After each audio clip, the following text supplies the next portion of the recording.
Good morning. Today we are back here to do a small review. We will have 5 personal review questions on page 56.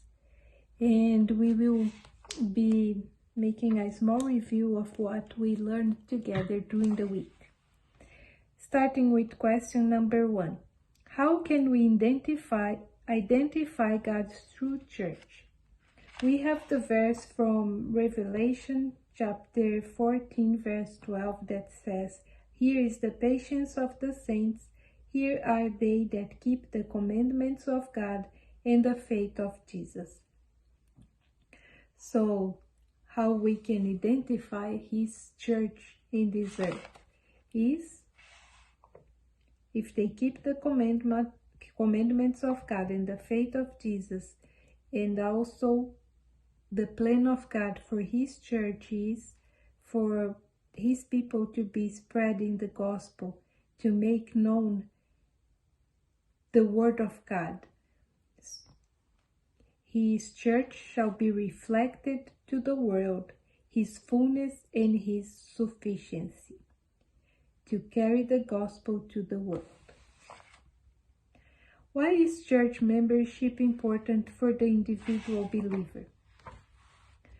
It says here on Monday's lesson under question B, on the text, we have connection with Christ, then involve connection with His church.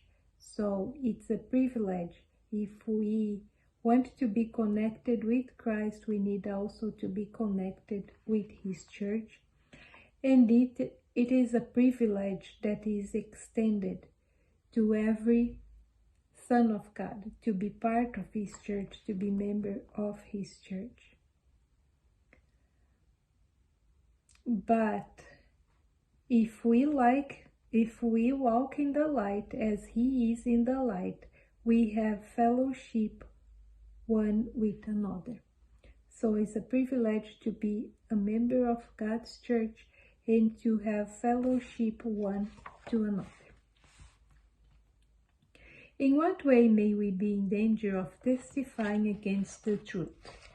We have now Tuesday's lesson, and if we want just to please ourselves, if we are not faithful to our baptismal vows, we don't do service to God, we are putting our banner down, and we are supposed to keep our banner up, lift up the banner. It says here, "Thou hast given a banner to them that fear thee, that it may be displayed because of the truth."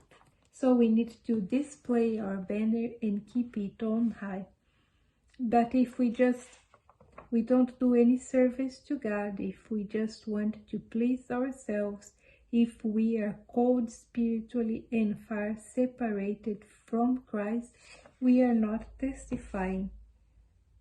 We are not being true witness of the truth. Question number 4.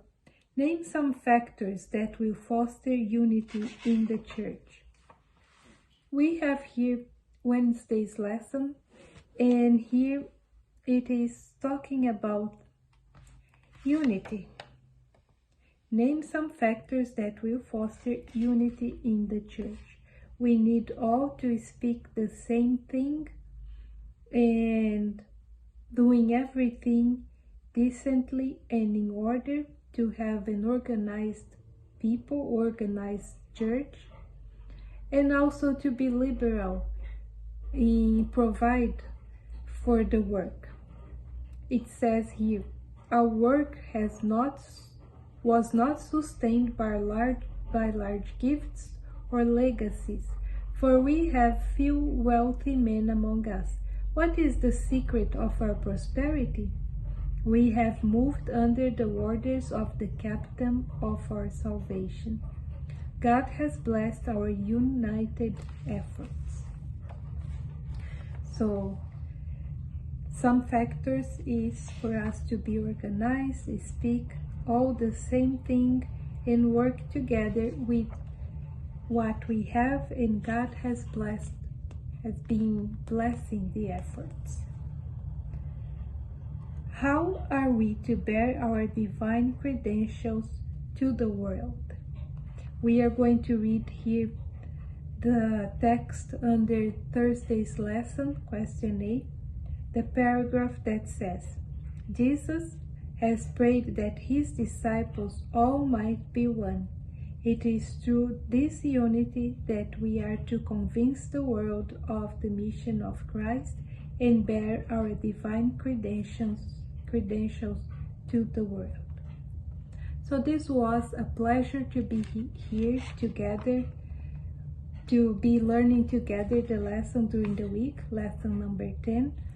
And we could learn together that God has a church. It's a fold for Christ's flock. And it's a privilege for us to be united, to be together, not giving up meeting together as some are in the habit of doing, but encouraging one another. His church is a safe haven for his people. May you have a blessed Friday and a blessed Sabbath. God be with you. Bye.